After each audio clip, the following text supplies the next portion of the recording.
열왕기상 17장 17절로 24절입니다. 한 절씩 교독하겠습니다. 2일 후에 그 집 주인 되는 여인의 아들이 병들어 증세가 심히 위중하다가 숨이 끊어진지라.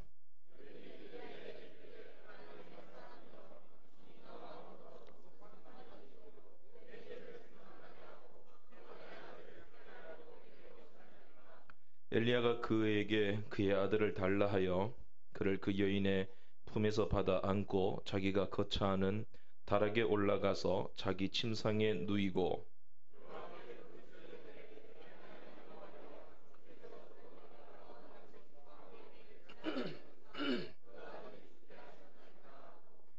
그 아이 위에 몸을 3번 펴서 엎드리고 여호와께 부르짖어 이르되 내 하나님 여호와여 원하건대 이 아이의 혼으로 그의 몸에 돌아오게 하옵소서 하니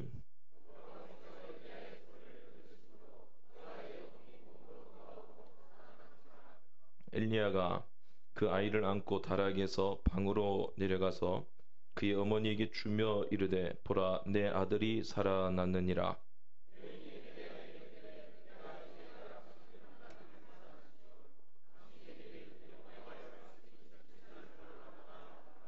아멘. 견딤이 쓰임입니다. 믿음의 사람은 견딤으로 쓰임 받습니다. 일본에서는 1000년 이상 갈 수 있는 집을 짓는 목수를 국목수라 그렇게 부릅니다. 니시오카 가문이라고 대표적인 가문인데 이 가문은 1400년 동안 지켜온 국목수 가문입니다. 이 가문에서는 이렇게 말을 하죠. 1000년 이상 갈 수 있는 건물 지으려면 1000년 된 노송을 써야 한다. 그리고 그런 나무로 건물을 짓는다면 마땅히 1000년은 갈 수 있는 건물을 지어야 목수가 그 나무 앞에 면목이 서는 것이다. 그렇게 가르치고 있습니다. 견딤의 시간이 쓰임의 시간이다라는 것이요. 1000년을 견딘 나무가 1000년을 쓰임 받는다. 본문에 이스라엘의 위대한 선지자 엘리야가 나옵니다. 엘리야가 처음 등장할 때 디셉 사람이라 그렇게 성경은 보도하고 있습니다. 본문 1절 말씀 한번 보도록 하겠습니다. 다 같이 시작. 길앗에 우거하는 자 중에 디셉 사람 엘리야가 아합에게 말하되 내가 숨기는 이스라엘 하나님 여호와께서 살아계심을 두고 맹세하노니 내 말이 없으면 비도 이슬도 있지 아니하리라 하니라. 본문 17장 1절은 디셉 사람 엘리야로 시작을 합니다. 그런데 이 디셉 사람 엘리야가 나중에는 하나님의 사람으로 바뀌게 됩니다. 24절 말씀 보겠습니다. 시작. 여인이 엘리야에게 이르되 내가 이제야 당신은 하나님의 사람이요 당신의 입에 있는 여호와의 말씀이 진실한 줄 아노라 하니라. 아멘. 엘리야는 디셉 사람에서 하나님의 사람으로 변화된 것입니다. 성숙되었던 것이죠. 그러면 그가 하나님의 사람이 되기까지 어떤 변화가 있었던가? 말도 할 것 없죠. 훈련이 있었는 것입니다. 준비가 있었던 것이죠. 하나님께서 귀하게 쓰시는 사람일수록 오랜 시간의 훈련과 견딤의 시간을 보내도록 하십니다. 하나님이 사르밧에서 엘리야를 훈련시키는 중이셨는데 그가 머물고 있던 그 가정에 아들이 병으로 죽고 맙니다. 이것도 훈련이죠. 예상치 못했던 훈련이에요. 지금까지 훈련을 받아왔는데 그리고 어려운 시간을 이 과부의 집에서 보내고 있는데 또 큰 시험이 왔어요. 그 누구도 엘리야가 이런 시험을 받을 것이라 상상 못했을 것입니다. 적그리스도 이세벨과 아합 왕조차 엘리야가 이런 곳에 은밀하게 숨어서 하나님 앞에 준비되고 있었다라는 사실을 누구도 예상치 못했을 것입니다. 본문을 통해서 우리가 배울 수 있는 것이 무엇인가? 두 가지입니다. 첫째로 끝이 아닌 길만 보고 가는 훈련입니다. 끝이 아닌 길만 보고 가는 훈련. 다시 말하면 만족을 미루는 훈련입니다. 여러분 빨리 만족하고 싶잖아요. 빨리 끝을 보고 싶잖아요. 그런데 훈련은 그러지 않습니다. 하나님은 딱 한 걸음씩 인도하십니다. 그리고 하나님은 그 만족을 자꾸 미루기를 원하세요. 좀 더 배고파야 된다. 좀 더 굶주려야 된다. 본문 7절은 2일 후에라는 말로 시작이 되죠. 무엇인가 긴장감이 드는 말입니다. 조금 더 원어에 가깝게 해석을 하자면 이 일들 후에라는 말이에요. 복수형입니다. 이 일들 후에. 그동안 여러 가지 일들이 엘리야에게 있었다는 것이죠. 내가 많은 일들을 겪었다. 훈련 많이 받았다. 그 말이죠. 처음 뜬금없이 아합 앞에 나타나서 내 말이 없으면 이 땅에 비도 이슬도 없을 것이다. 이렇게 선언했어요. 그리고 도망쳤어요. 그 그리 시냇가에 가서 기초적인 훈련을 받았어요. 시냇가가 말랐어요. 까마귀에게 공개를 받았어요. 하나님의 말씀을 따라 시돈에 속한 사르밧으로 100km가 넘는 곳을 달려갔습니다. 그리고 이 사르밧이라는 이름하여 용광로라는 이름의 뜻을 가진 이 사르밧이라는 지방에서 한 과부의 집안에서 정말 용광로와 같은 훈련을 추가로 받고 있는 중입니다. 시돈에 속한 사르밧이라 했습니다. 지금 오늘 본문의 배경이 그렇죠. 시돈에 속한 사르밧의 어느 과부의 집입니다. 이 시돈에 속한 사르밧, 잠시 말씀을 드리겠습니다. 이 사르밧은 시돈에서 해안을 타고 남쪽으로 약 16km 정도 내려오면 있는 곳입니다. 그럼 시돈은 어떤 곳일까요? 지금 엘리야의 목숨을 노리는 왕후 이세벨의 고향이라 보시면 됩니다. 그 시돈에서 30km 남짓 내려가게 되면 거기가 두로입니다. 두로와 시돈. 그 이제 이세벨의 아버지가 엘바알이잖아요. 엘바알이 그 사람이 이제 바알의 제사장이죠. 그러니까 이세벨은 골수예요. 바알 골수예요. 거기가 이세벨의 고향이라는 것이죠. 하나님의 인도하심이 참 놀라워요. 적의 본거지로 보내세요. 적 그리스도의 본거지로 보내세요. 참으로 주님 말씀처럼 이리 가운데로 보내십니다. 근데 이리가 몰라요. 하나님의 은밀한 계획을 몰라요. 자기 밥상 앞에 있는데도 몰라요. 참 하나님은 그 계획을 우리가 종잡을 수 없어요. 물론 이세벨이 전혀 예상치 못했겠지만 엘리야는 그곳에서 하나님만 의지하는 법을 배우게 됐고 또 낮아짐을 배우게 됐고 순종을 훈련받았고 또 하루하루 일용할 양식이 어떤 것이다 라는 것을 배우게 되었던 것이죠. 전적으로 하나님만 바라보는 훈련을 하나님께서 시키셨다는 것이죠.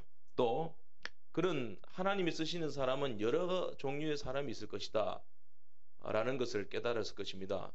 곰곰이 지켜보니까 사르밧 과부가 그 사르밧이라는 지역에 어떻게 예수 믿는 사람, 하나님의 사람이 있을 수가 있나.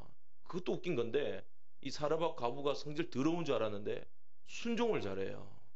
헌신을 잘해요. 아, 하나님이 이런 사람도 예비해 놓으셨구나. 헌신이 이런 것이구나. 아, 나 하나님 나 배울 만큼 배웠고 깨달을 만큼 깨달았고 사람 볼 줄 압니다. 이제는 훈련 끝인가요? 하나님 뭐라 말씀하세요? 천만에 이 일들 후에 말씀하세요. 이 일들 후에 기가 막힌 훈련 하나 남았습니다. 그게 뭘까요? 사르밧 과부의 아들이 병들어 죽었어요. 이거 어떻게 하면 좋아요? 제가 총신했을 때 수련 개강 수련회 때 분당 어떤 교회에 유명한 목사님입니다. 그분이 오셔서 청소년 사역을 하셨는데 10년 동안 중고등부 사역을 했는데 4명이 자살했대요. 그 교역자가 어떡하겠어요? 사역 어렵겠죠. 그때가 이제 진가가 드러나는 거예요. 꺾이고 대나무에 마디가 생기고 다시 성장되는 거예요. 이게 훈련입니다, 여러분. 하나님의 사람에게 훈련이란 끝이 없어요. 만족을 미루셔야 됩니다. 조금 더 미루십시오. 내가 이제 무슨 일을 다 하겠나. 어르신들도 10년 뒤로 더 미루십시오. 20년 뒤로 미루십시오. 청년들은 말할 것도 없어요. 까마득한 거예요. 당신들의 제대할 날이 어디 있어요? 계속 뛰셔야지. 그죠? 제대할 날 없습니다. 깜깜한 거예요. 빨리 만족하고 싶은 마음 포기하시길 바랍니다. 충분한 훈련 없습니다. 풀을 베는 사람은 일어서서 들판의 끝을 바라보지 않습니다. 들판의 끝을 바라보게 되면 자꾸 마음이 들떠요. 언제 끝나나. 그런데 앞만 보고 가는 것입니다. 길만 보고 가는 거세요. 성령 충만이 무엇입니까? 성령 충만은 끊임없이 훈련하는 거예요. 하늘에 별이 떨어지고 달이 떨어진 게 아니에요. 훈련은 무엇을 더하는 것이 아닙니다. 심플해지는 거예요. 더 이상 뺄 것이 없는 상태까지 계속해서 빼는 거예요. 계속해서 빼면 뭐만 남아요? 그리스도만 남는 것입니다. 하나님의 형상만 남는 것이죠. 요한복음 7장 37절 말씀 다 같이 한번 보겠습니다. 시작. 예수께서 서서 외쳐 이르시되 누구든지 목마르거든 내게로 와서 마시라. 주님 뭐라 말씀하세요? 누구든지 목마르거든 주님 뒤에 뭐라 하세요? 내게로 와서. 주님이 기다리는 사람의 유형이 뭐예요? 목마른 사람이에요. 의에 줄이고 목마른 사람을 기다리세요. 성령 충만한 자는 늘 목마르죠. 절대 배부르지 않아요. 하나님, 아직까지 기도의 분량이 나는 부족합니다. 아직 나는 순종 덜 배웠습니다. 나 아직까지도 하나님 말씀 잘 이해 못합니다. 하나님 가르쳐 주십시오. 목마릅니다. 38절 말씀 보겠습니다. 시작. 나를 믿는 자는 성경의 이름과 같이 그 배에서 생수의 강이 흘러 나오리라. 할렐루야. 성경의 이름함과 같이 나를 믿는 자가 누구예요? 의에 줄이고 목마른 자예요. 주님 목마릅니다. 목마른데 이 역설의 은혜가 있어요. 목마른데 그 배에서 생수의 강이 흘러나오리라. 이것이 성령 충만입니다. 흰 구름도 짜면은 비가 내리는 거 아세요? 여러분, 비우면 나올 게 없을 것 같잖아요. 하나님이 거기서 일하세요. 반석에 물이 나올 줄 누가 알았어요? 바싹 마른 이 시대에 엘리야가 등장할 줄 누가 알았어요? 하나님은 그렇게 준비시키는 겁니다. 39절 보겠습니다. 시작. 이는 그를 믿는 자들이 받을 성령을 가리켜 말씀하신 것이라. 자, 생수의 강이 뭐예요? 생수의 강은 성령이에요. 그럼 성령 충만하면 누가 받아요? 의에 줄이고 목마르고 배고픈 자입니다. 그럼 성령 충만한 자는 누구예요? 늘 배고픈 사람이에요. 능력 받아서 굴려다니는 사람이 아니에요. 나는 부족합니다. 성령은 목마르게 합니다. 성령 충만은 훈련 충만이에요. 할렐루야. 믿음의 역설입니다. 목마를수록 생수가 흘러나오리라. 심령이 가난함으로 부요해지리라. 천국을 침노하느니라. 그 말씀입니다. 여러분, 훈련은 죄송합니다. 때로는 비극으로 찾아올 수도 있습니다. 슬픈 이별이 될 수 있습니다. 그래서 성령은 그 모든 상황들을 염두에 두고 야고보서 1장에 이렇게 말씀하고 있습니다. 야고보서 1장 2절에서 4절 말씀 다 같이 한번 보도록 하겠습니다. 시작. 내 형제들아, 너희가 여러 가지 시험을 당하거든 온전히 기쁘게 여기라. 이는 너희 믿음의 시련이 인내를 온전히 이루라. 4절 말씀 없나요? 시작. 인내를 온전히 이루라. 이는 너희로 온전하고 구비하여 조금도 부족함이 없게 함이니라. 아멘. 끝없는 훈련이 선지자에게만 있을까요? 야고보는 말합니다. 내가 목회를 30년 해보니까 교회는 시험 드는 게 문제다. 사실 시험이 아니라 훈련인데, 하나님의 준비인데 거기에 시험 들고 나가는 사람이 있다. 온전히 기쁘게 여겨라. 환영을 해라. 이는 온전하고 구비하여 조금도 부족함이 없게 하려 함이니라. 인내를 온전히 이루라. 너희로 군사처럼 구비되어서 부족함 없는 그리스도의 군사가 되게 할 것이다. 끊임없이 훈련받아야 된다는 것을 말씀하고 있습니다. 사르밧 과부를 볼까요? 평신도죠. 사르밧이라는 곳이 어떤 곳인지 조금 전에 말씀드렸습니다. 이세벨의 고향입니다.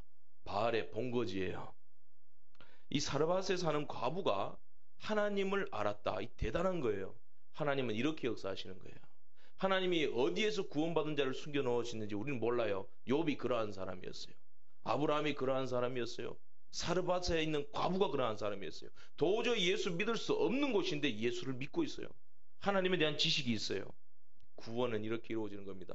솔로몬이 성전 건축할 때 망치 소리, 톱 켜는 소리가 안 났어요. 저 돌 뜨는 데서부터 이미 다 다듬어 와서 갖다 끼우기만 했습니다.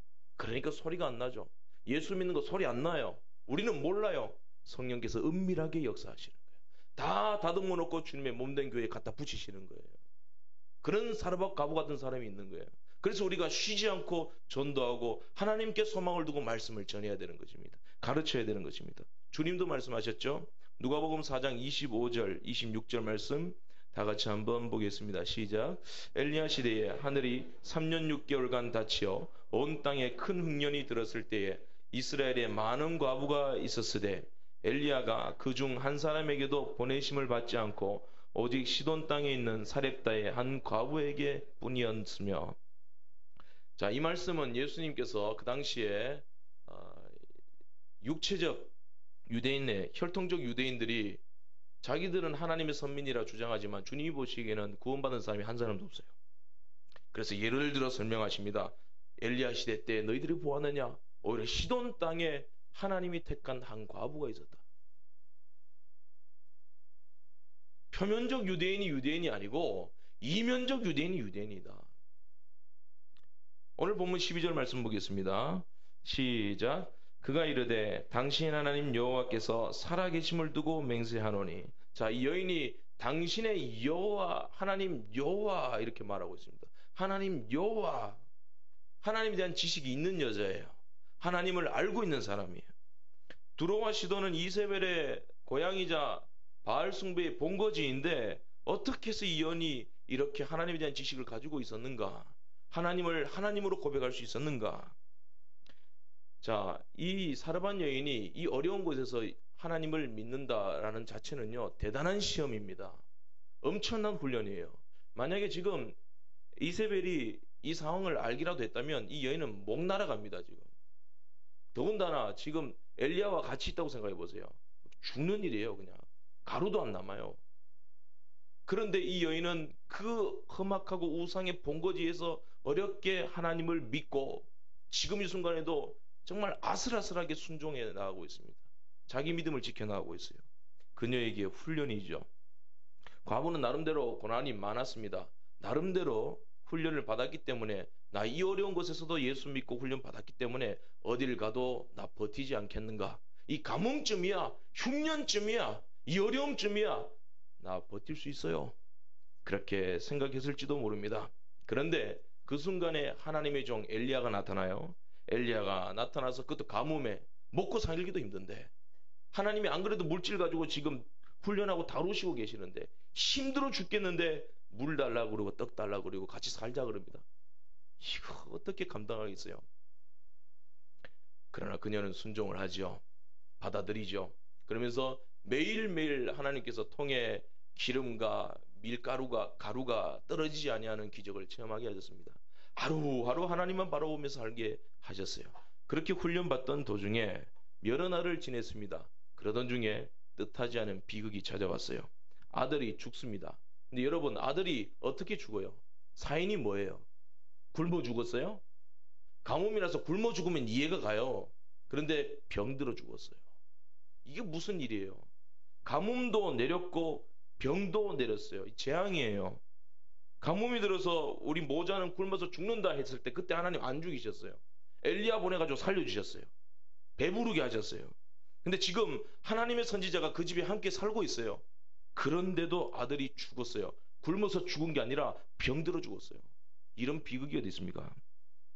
엘리야는 예수님을 대표하는 사람이라 보시면 됩니다. 하나님의 사람이죠. 즉 예수님이 우리 집에 계시고 우리 교회에 계시고 내 안에 사시는데 왜 아들이 병들어 죽냔 말이에요. 왜 이런 비극과 시험거리가 찾아오냔 말이에요. 왜 기도 제목이 응답이 오지 않느냔 말이에요. 비통함을 참지 못하는 여인의 호소를 한번 들어보도록 하겠습니다. 18절 말씀입니다. 다 같이 보겠습니다. 시작. 이 여인이 엘리야에게 이르되 하나님의 사람이여 당신이 나와 더불어 무슨 상관이 있기로 내 죄를 생각나게 하고 또 내 아들을 죽게 하려고 내게 오셨나이까. 자, 하나님의 사람이여 당신이 나와 무슨 상관이 있습니까? 이건 하나님에 대한 지식이 있는 고백이에요. 뭐 깊이 설명드리면 시간이 갈 것 같으니까 그냥 넘어가겠습니다. 하나님의 뜻이 뭡니까? 이 말이에요. 하나님 무슨 말씀하시려고 지금 내게 이런 시련을 주십니까? 그 다음에 하는 말, 하나님 하나님의 사람 당신과 내가 무슨 상관이 있나이까? 왜 내 죄가 생각나도록 만드십니까? 여러분, 이게 구원받은 자의 심정입니다. 구원받은 사람은 자신의 죄가 생각나요. 늘 자신의 부족함을 알아요. 결핍을 알아요. 구원받지 못한 사람은요, 자기 죄를 몰라요.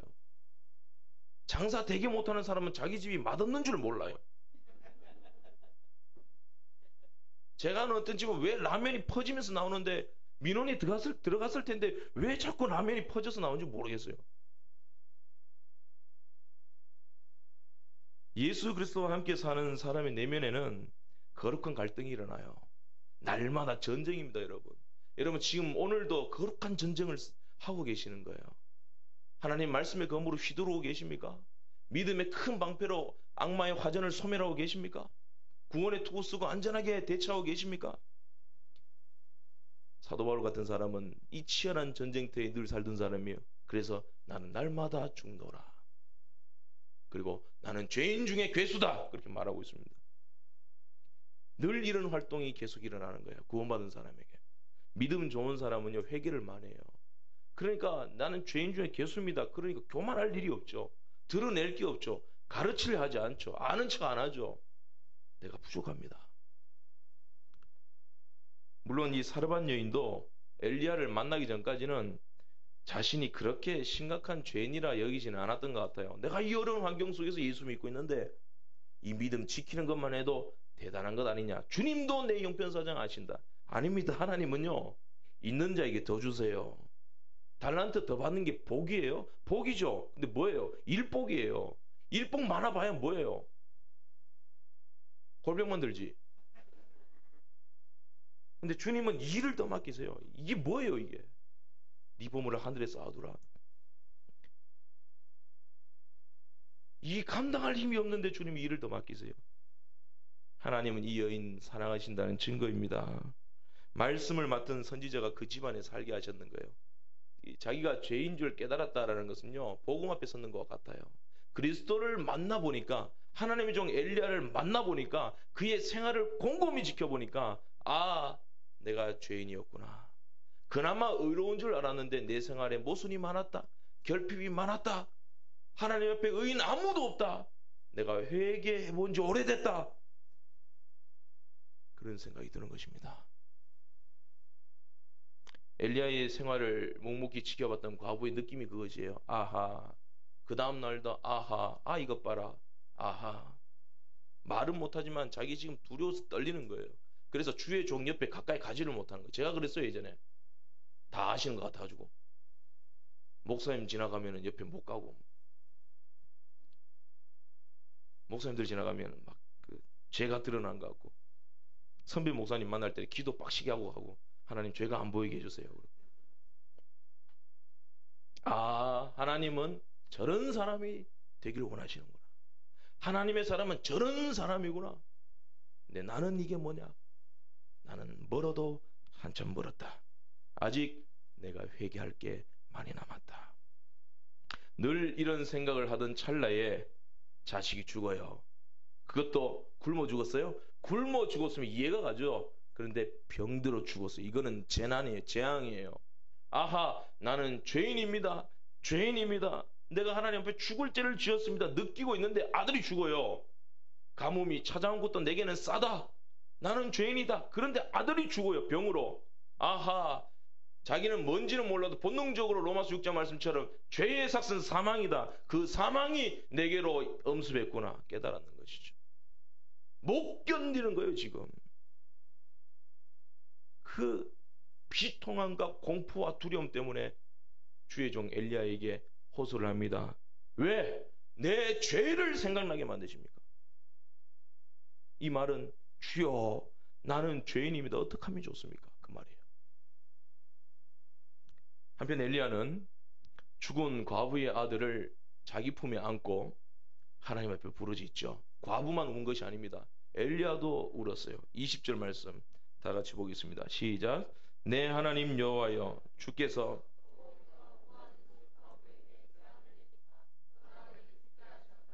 자 뒤끝 있죠. 또라는 말씀입니다. 하나님 또 이러십니까? 네, 하나님 이럴 줄 알았습니다.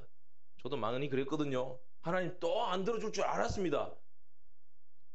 또 하나님 지금 가뭄의 재앙으로 이렇게 죽게 되었는데 아직도 모자라서 이런 재앙을 또 내리십니까? 또 훈련이 남았습니까? 그 동시에 이 말은 무슨 말이냐면요. 하나님 지금 나는 이 이방 여인의 집에, 그것도 불쌍한 과부 집에 나는 하나님을 대표해서 이 자리에 지금 숨어 있는 사람입니다. 그래서 나를 통하여 하나님은 하나님의 뜻과 계획과 인도와 말씀을 보여주셔야 되는데 아들이 죽으면 어떡합니까? 주의 종이 이 집에 같이 사는데도 죽으면 어떡해요? 예수 믿는데도 죽으면 어떡해요? 어떻게 하면 좋으란 말입니까, 하나님? 나 어떻게 하면 좋습니까? 내가 참 선지자가 맞습니까? 내가 뭘 잘못한 게 있습니까? 어찌하란 말씀입니까? 여러분 이런 고민 들 때 없으셨던가요? 하나님은요 앞으로 어떤 훈련 주실지 모릅니다. 여러분, 잘난 아들 자랑하지 마십시오. 공들여 키우셨죠. 훈련 많이 받으셨죠. 그 앞에 또 어떤 훈련이 있을지 모릅니다. 그래서 야고보서 1장 말씀은 너희가 여러 가지 시험을 만나거든 온전히 기쁘게 여기라. 누구든지 지혜가 부족하거든 모든 사람에게 후히 주시고 꾸짖지 아니하시는 하나님께 구하라. 그리하면 주시리라. 시험이 많습니다. 여러 가지 있습니다. 어떻게 해야 되겠습니까? 도망간다고 피할 수 있어요? 필수 과목은 못 피합니다. 패스해야 됩니다. 어떻게 해야 되겠습니까? 온전히 기쁘게 여기라. 여기고 난 뒤에 감당은 어떻게 할 거예요? 지혜를 하나님께 구하라는 거예요. 하나님이 도우신다는 거예요. 시냇물 주셨죠. 하나님이 엘리야에게 시냇물 주셨죠. 그리 시냇가 시냇물. 강물을 주시지. 시냇물 주셨죠. 시냇물은 곧 말라요. 알고 주신 거예요. 곧 말랐어요. 까마귀를 통해서 공개받도록 하셨어요. 하나님은 한 번에 다 주시지 않아요. 흉년 동안 넉넉히 먹으라고 한 보따리 주시지 않아요. 기름, 밀가루 넘치도록 주시지 않아요. 하루하루 주십니다. 야곱야곱 주십니다. 날마다 숨쉬는 순간마다 내 앞에 어려운 일 보내 주님의 도우심 바라보며 모든 어려움 이기는도다. 하루하루를 견뎌내셔야 되는 거예요. 하루하루를 이겨내셔야 되는 거예요. 끝이 어디냐고 물어보지 마십시오. 정 힘들겠거든 앞에 계신 주님 뒤꿈치 보고 따라가십시오. 주님이 길이 되십니다. 주님은 처음과 나중 되십니다. 길 대신 주님 따라가게 되면 끝은 나오는 거예요. 주님이 끝났다라고 하시기 전까지는 끝이 아닙니다. 그때까지는 훈련입니다. 한 가지 더 생각해 보겠습니다. 하나님이 엘리야를 훈련시키셨어요. 가슴으로 안아주는 훈련입니다. 가슴의 온도 높이기. 설교의 내용만큼 중요한 게 뭔지 아세요? 설교의 온도예요. 복음의 내용만큼 중요한 것은 복음의 온도예요. 가슴으로 품으셔야 됩니다. 히말라야 산맥의 양들은 몸집이 아닌 성격으로 가격이 매겨진다고 합니다. 날이 가물 때 양들을 몰고 산 중턱에 올라갑니다. 올라가서 이제 자유롭게 풀을 뜯어먹을 수 있도록 내버려 둡니다. 그러면 두 가지 부류의 양으로 나눠져요. 어떤 양은 풀을 뜯어먹기 위해서 산 중턱 위로 올라갑니다. 그러면 그 양은 아무리 깡마르고 작아도 값이 비싸게 매겨집니다. 근데 반면에 아무리 몸집이 크고 윤기가 나도 산 중턱 아래로 내려가서 풀을 뜯어먹게 되면 헐값에 팔립니다. 몸집이 중요한 게 아니에요. 고기로 쓰려면야 몸집이 중요하겠죠. 양은 성숙한 양을 원한다는 거예요. 외면보다 내면이 중요한 것입니다. 외면은 뭐 말쑥하고 번지르르 해도 그 속 사람이 강건치 않으면, 아무리 성질이 개팍해도 그 속 사람이 신선하지 않으면 아무도 그를 인정하지 않습니다. 헐값입니다. 태도의 문제예요. 그 가슴의 온도의 문제예요. 그 근성의 문제라는 것이죠. 거슬러 올라가는 힘이 성도에게 있어야 되는 것입니다. 시련 왔을 때 아래로 내려가는 나약한 양이 아니라 올라가는 양이 되어야 되는 거예요. 그래서 여호와 앙망하는 자 샘을 얻으리니 독수리 날개치며 올라감 같을 것이요. 날마다 올라가 그러잖아요. 성경은 엘리야를 이렇게 소개하고 있습니다. 야고보서 5장 17절 18절 말씀 다 같이 읽겠습니다. 시작. 엘리야는 우리와 성정이 같은 사람이로되 그가 비가 오지 않기를 간절히 기도한즉 3년 6개월 동안 땅에 비가 오지 아니하고 다시 기도하니 하늘이 비를 주고 땅이 열매를 맺었느니라. 아멘. 엘리야의 겉모습은 우리와 똑같았습니다. 성정이 같은 사람이로되 예수님도 그랬죠. 겉모습은 우리와 똑같았어요. 근데 죄는 없으셨어요. 엘리야는 우리와 똑같은 육체를 가지고 있었습니다. 저와 팔씨름하면 졌을지도 몰라요. 근데 그는 하늘 문을 열고 닫은 사람이에요. 그 내면의 속 사람의 능력이 있었는 사람이에요. 기도의 능력이 있었는 사람이에요. 하나님이 그의 말이라면 그대로 들으셨어요. 그를 보면 예수 그리스도가 생각났습니다. 엘리야는 정말 예수님을 생각나게 만드는 사람이에요. 그 그게 그의 능력이었다는 것이죠. 심지어 성경은 세례 요한조차 엘리야를 닮았다 그렇게 말하고 있습니다. 누가복음 1장 17절 말씀 다 같이 보겠습니다. 시작. 그가 또 엘리야의 심령과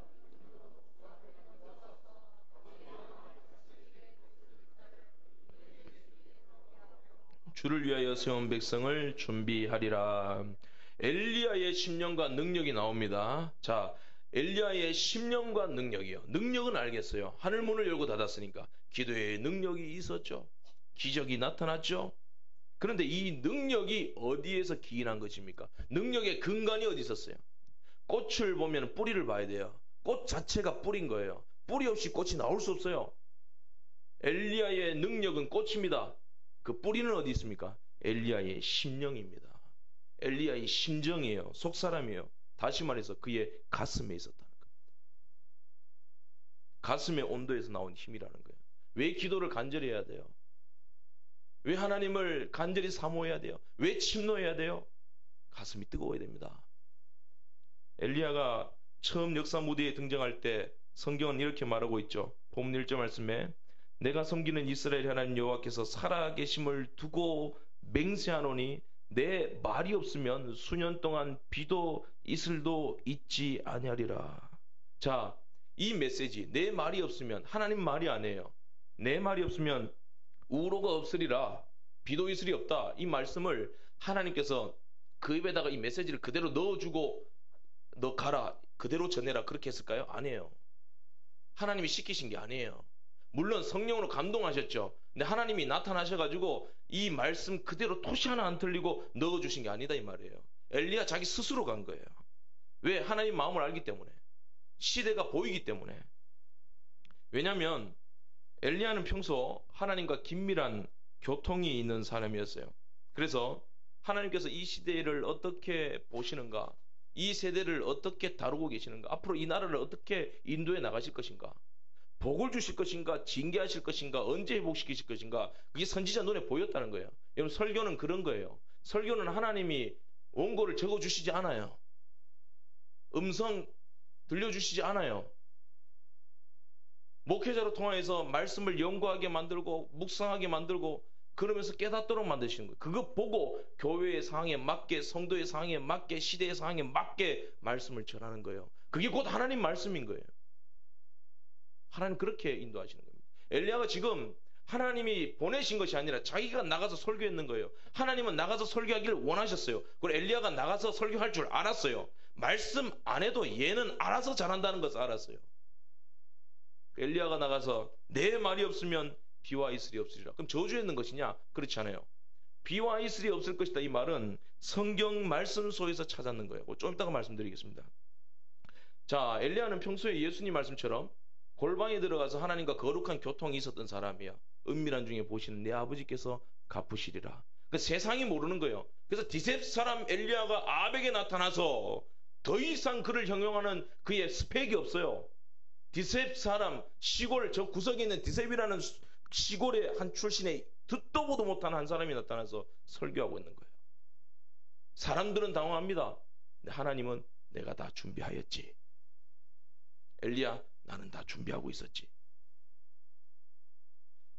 이 시대가 그 시대가 어떤 시대였는가? 열왕기상 16장 34절 말씀, 바로 본문 17장 앞장 끝절이죠. 다 같이 한번 읽도록 하겠습니다. 시작. 그 시대에 베델 사람 히엘이 여리고를 건축하였는데 그가 그 터를 쌓았을 때에 맏아들 아비람을 잃었고 그 성문을 세울 때에 막내 아들 수굽을 잃었으니 여호와께서 눈의 아들 여호수아를 통하여 하신 말씀과 같았더라. 자, 당시 이스라엘 국민들이 얼마나 타락했는가, 정확히 말씀드려서 지도자들이 얼마나 타락했는가라는 것을 보여주는 말씀이에요. 베델 사람 히엘이 여리고를 재건했다 말씀하고 있습니다. 왜 여리고 성을 재건했을까요? 여리고는 군사적인 목적에도 필요할 뿐만 아니라 요단 동편으로 왔다 갔다 하는 교통의 요지입니다. 그래서 장사가 잘 되는 거예요. 무역이 잘 되는 곳이에요. 여기를 놓치면 안 되는 거예요. 인간 생각으로 봤을 때는. 근데 하나님은 다시 짓지 말라 그랬거든요. 근데 하나님 고리타분하는 소리 하십니까? 그동안에는 여호수아를 통해 하나님께서 분명히 말씀하셨죠. 세우는 날에는 막내 아들 잃고 첫째 아들 잃고 문 닫는 날 막내 아들 잃는다. 그 말씀이 두려워서 감히 엄두도 내지 못하고 있었는데 시대가 타락합니다. 히엘이라는 적그리스도가 등장합니다. 그래서 왕에게 가서 아첨을 하는 거예요. 왕이시여, 이렇게 하면은 경제가 살아납니다. 왕위가 견고해집니다. 막 꼬셨는 것 같습니다. 정책상 필요하겠다 왕이 판단했던 것이죠. 지도자들이 다 그렇게 동의를 했겠죠. 그렇게 여리고성이 재건된 것입니다. 하나님이 진노하시죠. 성경은 여리고를 재건하면 어떤 일이 벌어지는가? 여호수아 6장 26절 말씀에 이렇게 말씀하고 있습니다. 다 같이 한번 보도록 하겠습니다. 시작. 여호수아가 그때 맹세하여 이르되 누구든지 일어나서 이 여리고성을 건축하는 자는 여호와 앞에서 저주를 받을 것이라. 그 기초를 쌓을 때에 그의 맏아들을 잃을 것이요 그 문을 세울 때에 그의 막내 아들을 잃으리라 하였더라. 히엘에게 그대로 이루어졌습니다. 여호와의 말씀이 응하니라, 이 말씀이에요. 왜 그럴까요? 여호와의 말씀은 살아있어 좌우의 어떤 날선 검보다도 예리하여 혼과 영과 심령 골수를 찔러 쪼개까지 하고 마음의 생각을 하신다 그랬어요. 하나님의 말씀은 가만히 있지 않아요. 살아있습니다. 좌우의 날선 검으로 그 말씀을 응하도록 만드시는 거예요. 무서운 겁니다. 경제 따라가지 마세요. 세상 풍조에 흔들리지 마세요. 하나님 말씀 따라가시기 바랍니다. 터를 쌓을 때 맏아들 죽었습니다. 히엘이. 그러면 깨달아야죠. 하나님이 기회를 주셨잖아요. 지금이라도 돌이켜라. 그래서 문을 세울 때 막내 아들 죽는다 그랬는 거예요. 깨달아야 되는데 그 저주를 보았음에도 불구하고 그대로 감행합니다. 결국 마지막 문 닫는 날 막내 아들 죽습니다. 꼭 끝장을 보는 것이에요. 이 시대가 하나님 말씀을 얼마나 우습게 여겼으면 이런 꼴이 나옵니까? 그 시대, 그 범죄가 선지자 엘리야의 눈에는 들어왔다는 거예요. 엘리야는 그 시대의 타락과 민족의 타락과 지도자들의 타락을 보면서 전전긍긍합니다. 가슴 아파서 애통합니다. 떼굴떼굴 굴렀는 거예요. 저 시골에서. 어찌하면 좋습니까? 어찌하면 좋습니까? 내 하나님 말씀 보니까 이렇게 우상 숭배하고 타락하면 신명기 28장 말씀이나 레위기 26장 말씀에 보니까 하나님께서 저주를 내리사 하늘을 철과 같이 철로 만들고 땅을 노수로 만들어서 하늘이 철이 되면 비가 내리겠어요? 땅이 노시 되면 소산을 내겠어요? 하늘이 철이 된다. 시대가 이렇게 가면 하늘이 철이 된다. 땅이 노시 된다. 그리고 비가 오지 않는다. 소산이 나지 않는다. 씨가 말라버린다. 결국 시대가 이렇게 돼버렸다. 하나님이 가문 줄 것이다. 그 거룩한 교통 가운데 그 인사이트를 가지고 아합 앞에 나타나서 선지자의 심정으로 선포를 한 겁니다. 비와 이슬이 없을 것이다. 그 기간 동안 너희들 회개하라, 그 말씀이에요. 하늘이 지금 철이 되었다. 노시 되었다. 선지자가 미워서 그랬겠습니까? 아니에요. 불쌍해서 그러는 거예요. 안타까워서 그러는 거예요. 회개하고 돌아오십시오. 여러분들 주님이 아직 은혜를 주시고 기회를 주셨습니다. 왜 북이스라엘 왕조에는 선한 왕이 없습니까? 그런 지도자가 없습니까? 제발 좀 돌아오십시오. 하나님 회초리질하여 깨닫게 하신 다음에 다시 은혜를 베풀어 주십시오. 3년 뒤에는 비를 주십시오. 그 비보다도 그들이 하나님께 돌아오게 하여 주시옵소서. 라고 기도한 것이 야고보서 5장 17절 18절 말씀이에요. 그가 우리와 성정은 같지만 그 가슴에는 불이 있었다는, 예수 그리스도의 마음이 있었다라는 것입니다. 그때 하나님 말씀하신 거죠. 엘리야야, 내가 네 마음 안다. 그러니까 네가 아합 앞에 가서 네 말대로 전해라. 네 말대로 내가 할 것이다. 네 말이고 나의 말이다. 그대로 이루어지리라. 성령으로 역사하신 것이죠. 그 후 엘리야가 사르밧 과부를 만나서 3년이 넘는 시간 동안 닭 2명 데리고 목회합니다. 그 능력 있는 선지자가. 어른 장년 1명, 주일학생 1명. 영아부가 2명으로 시작했다면서요. 2명 가지고 3년 동안 목회해요. 그 엘리야, 대엘리야 선지자의 이 체면이 뭡니까 이게? 목회가 쉽지 않아요. 2명 데리고 목회하는데 쉽지가 않아요. 오늘 일이 터집니다. 그 2명 중에 교인 1명이 죽어요. 가부의 아들이 그것도 병 걸려서 죽어요. 굶어서 죽은 게 아니라 이 교회 나왔더니 병 걸려서 죽어요. 저주받아 죽은 것 같아요. 19절 말씀 다 같이 한번 보겠습니다. 시작. 엘리야가 그에게 그의 아들을 달라 하여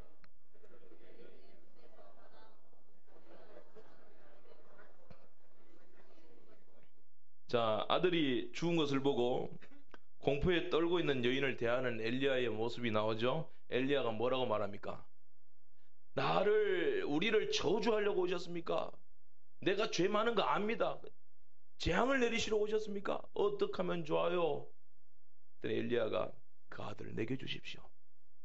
그리고 여인의 품에서 당신의 품으로 옮깁니다. 그리고 끌어안습니다. 그리고 끌어안고 자기 다락으로 올라갑니다. 여러분, 이게 중요한 거예요. 지금 두려움에 떨고 있는 이 여인에게 어디 그런 망령된 소리를 하느냐? 성경에 그렇게 나와 있더냐? 그는 신학적으로 그게 아니야. 강의 설교 안 했습니다. 그게 설교가 통하겠습니까? 그때? 그 당시에? 여인이 벌벌 떨고 있어요. 설교 귀에 안 들어옵니다. 안 박힙니다. 그때는 어떻게 해줘야 돼요? 안아줘야 됩니다. 예수님께서 우리를 대할 때도 마찬가지죠. 우리가 뭐 예수님을 알아서 예수 믿었습니까?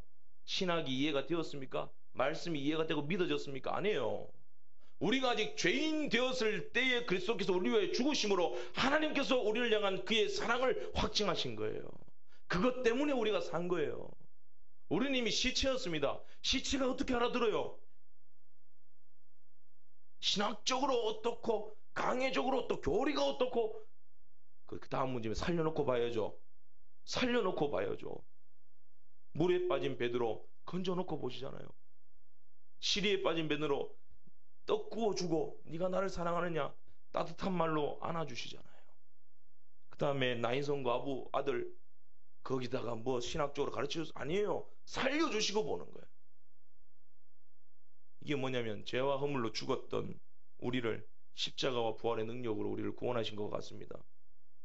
지금 과부의 아들은 에베소 2장 말씀에 죄와 허물로 죽었던 우리의 모습을 말하는 거예요. 우리가 어떻게 살아났습니까? 주님 품에 안겨서 살아난 것입니다. 주님 품에 안겨서 십자가에 죽고 다시 살아난 거예요. 그리스도가 대신하셨는데 함께 이루었다 말씀하고 있습니다. 그리고 함께 살고 있다 말씀하십니다. 엘리야가 그 아들 몸에 손을 얹고 예수 이름으로 일어날지어다 안 그랬어요? 끌어안았습니다. 제가 이 장면 보면서요 나름대로 회개를 좀 했습니다. 제가 목사잖아요. 목사 안수받은 6년 차거든요. 벌써 오래되었죠. 죄송합니다. 이런 마음을 가져야 되는 거예요. 근데 이런 마음을 놓칠 때가 너무 많았습니다. 엘리야 분명 우리와 성정이 같아요. 육체가 같아요. 근데 그 마음에는 그리스도가 있었는 거예요. 그를 보면 그리스도가 생각났어요. 여러분 서로를 돌아보십시오. 저를 보십시오. 예수님 생각나십니까? 안 나죠? 압니다. 그게 능력입니다. 예수 생각나도록 만드는 게. 공포에 질리고 지친 영혼들에게 가르치고 설명하는 것을 살릴 수 없어요. 예수의 가슴으로 안아야 되는 것입니다. 살려달라고 애원하는 북이스라엘 영혼들의 울음소리를 지금 엘리야가 들었는 거예요. 그 대표적 울음소리를 사르밧 과부를 통해서 들으신 거예요. 이거는 설교에서 될 일이 아니다. 가르쳐서 될 일이 아니다. 그리스도를 본받아서 그들을 안아야 되는 거예요. 가슴의 온도가 중요한 것입니다.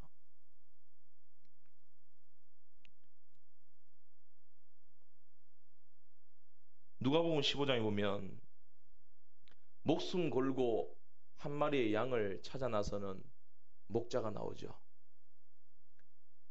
99마리의 양들이 서운했을까요? 아니에요. 감동받습니다. 우리 목자는 내가 이런 양이 되어도 저렇게 찾겠구나.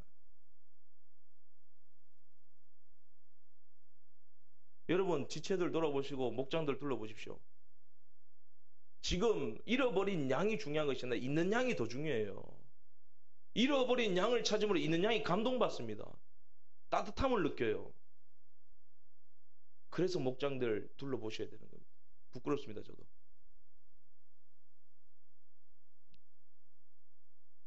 얼마 전에 분당의 어떤 교회에 부목사님이 수요예배 설교를 하셨는데 동성애 관련해서 어설프게 설교하시다가 지금 일이 터졌죠. 제가 그 설교 들어봤어요. 한 37분인가 9분짜리던데 들어보는데 왜 이 본문에 그걸 들고 나왔을까? 제가 성경을 좀 모르시는 것 같다 이렇게 생각했거든요. 교리적으로 문제인 것 같다 이렇게 생각했거든요. 근데 마지막에 내린 결론이 뭔지 아세요? 그분은 목양적인 생각이 없다라는 거예요. 여러분 부목사님 설교하고 담임 목사님 설교 들어보면 차이 나요. 죄송합니다.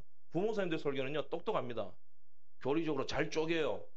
성경 쪼갠다는 의미가 메스로 자른다는 의미가 있거든요. 장작 쪼개듯이 잘 쪼개요. 똑똑합니다.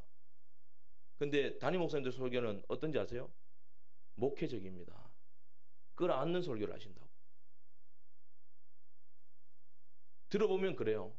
그런데 목양적인 생각을 못 하시는 거예요. 거기 양떼가 얼마나 많아요. 거기 담임 목사님 목회가 어떻게 되겠어요? 자기 말 한마디 잘못하면. 그 교리의 문제, 성경 모르고 문제가 아니에요. 목회적인 마인드가 없었는 거예요. 이 어지럽혀진 거를 그러면 거기 담임 목사님은 뭐라고 말씀하셨어요? 끌어안으시잖아요. 왜 그러시겠어요? 성도들 때문에 끌어안으시는 거예요. 양떼들이 어떻게 되겠어요? 안 끌어안으면. 지탄 받으시죠? 죄송합니다 하고 끌어안으시는 거죠. 그 욕해서는 안 돼요. 그게 목회자의 마음이에요. 욕 얼마나 먹으세요 지금? 저도 별로 좋아하는 분은 아니에요. 목소리부터 마음에 안 들어요. 그런데 끌어안으시잖아요. 왜 그런지 아세요? 그게 목회자의 마음입니다. 양떼들을 보호하시는 거잖아요. 여러분 지금 건축 때문에 건축위원님들, 장로님들, 담임 목사님 열심히 일하시잖아요. 그때 말하지 마십시오. 안아주십시오. 안아주시면 돼요. 부목사 설교 엉터리를 하면요. 지가 엉터리 한 줄 알아요. 말 안 하셔도 안아주시면 돼요. 안아주세요. 제발. 가슴의 온도가 중요한 것입니다. 길게 말씀드리지 않겠습니다. 21절 말씀 한번 읽겠습니다. 21절 다 같이 시작.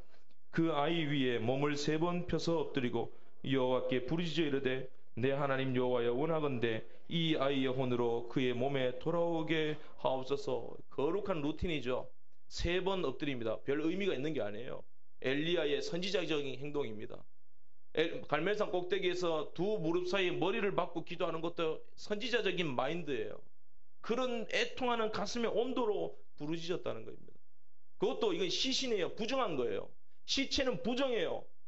죄와 허물로 죽었던 이 부정한 시체를 주님은 나를 그런 시체가 되었는데 나를 끌어안으시고 하나님 아버지 앞에서 내 뜻대로 마옵시고 아버지 뜻대로 하옵소서 그렇게 해서 살려주셨는 거예요. 부정한 게 어디 있습니까? 교리가 문제입니까? 뭐가 잘못되었습니까? 이게 규정대로입니까? 아니에요. 가슴의 온도를 회복할 수 있는 주의 거룩한 백성 다 되시기를 간절히 바랍니다. 훈련 많을 겁니다. 교회 지어지면 계속 훈련이 있을 겁니다. 가나안 땅에 들어가서도 계속 싸워야 됩니다. 그러나 주님이 우리와 함께 하십니다. 오늘 사르와 과부는 아들은 살아났습니다. 보라 네 아들이 살아났느니라. 주님은 최종 생명과 승리를 주신 분입니다. 그 주님 믿고 최종 승리하시는 저와 여러분 되시기를 간절히 바랍니다. 기도하겠습니다. 하나님 아버지, 오늘도 우리가 주의 음성을 듣고 하나님 아버지의 마음을 알아 훈련받고 달게받고 기쁨으로 받아 준비 잘 되어서 주님 오실 때까지 믿음의 유산을 자녀들에게 물려주고 이 믿음을 그대로 전수하여 주님 오실 날을 준비하는 거룩한 백성들, 그 거룩한 혈통이 될 수 있도록 하나님 아버지께서 인도하여 주옵소서. 예수님 이름으로 기도드렸나이다.